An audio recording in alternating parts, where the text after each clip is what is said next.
My name is Chidima Onoha. I'm making this video from the United Kingdom. The woman with multiple scars. In 2022, August of 2022, I was struck with breast cancer. Then I joined NSPPD. I stumbled on NSPPD.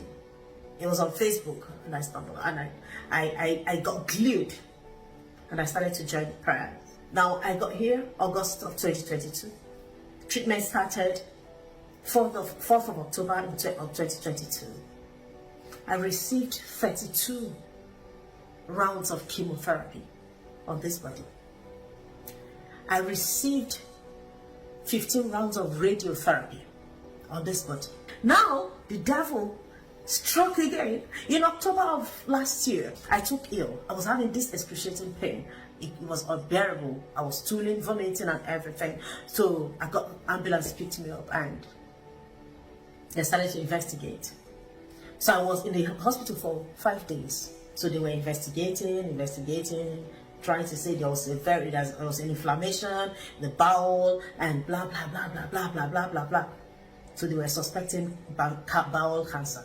So when they took me to the hospital, I was there. Nothing would stay for 5 days. On the 3rd day or so, one of the nurses came to me and she said, I've come to take you, move you, because this is not your ward. I've come to move you to ward 25. Ward 25 is a cancer ward. And so I now remember the ward 25. My friend was in ward 25 just 3 weeks ago. She'll be buried tomorrow. I was there with her. Ward 25 cancer ward. She died of colon cancer. I said, why are you taking me to ward 25? Is there something you guys are not telling me? You know?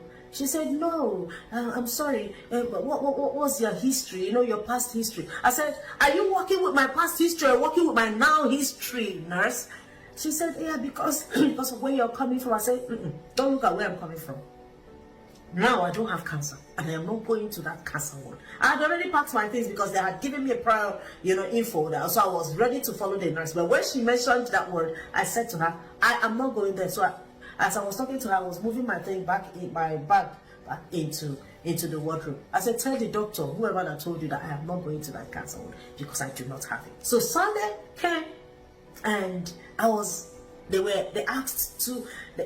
the doctors wanted, because they continued their investigation. So they were supposed to carry out another MRI.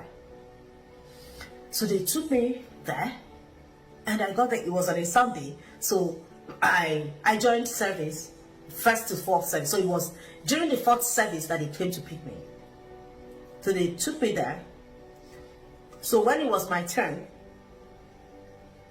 I don't know, there's this small room. They showed me to the small room and a small locker where I was supposed to put my things, jewelries and all that,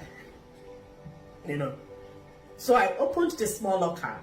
Instead of turning my phone off, because my phone was on, instead of turning my phone off, I left it on and put it in that small locker, locked it, took the key. So, so I went into the machine, and that was supposed to last for 45 minutes. So 10 minutes into it, I started to hear Pastor Jerry's voice.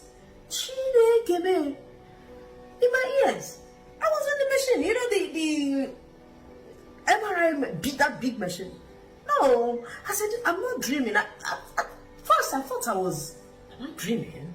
This continued and continued. At a point, I couldn't hold it any longer. So what I did was there's this buzzer that they give to you, So if you feel uncomfortable, just buzz them, and they will speak to you, or they come over. So I had to buzz. So I buzzed them, and I asked them, I said, what's going on?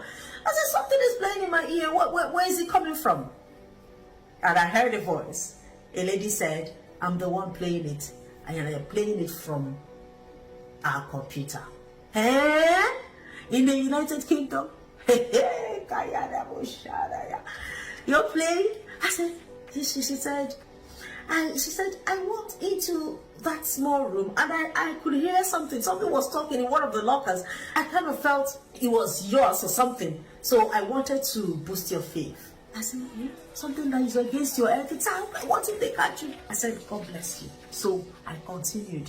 And the first word that dropped that day was, you are the light. and your light must shine. That's what Miss Pastor Jerry said. I was in that MRI machine.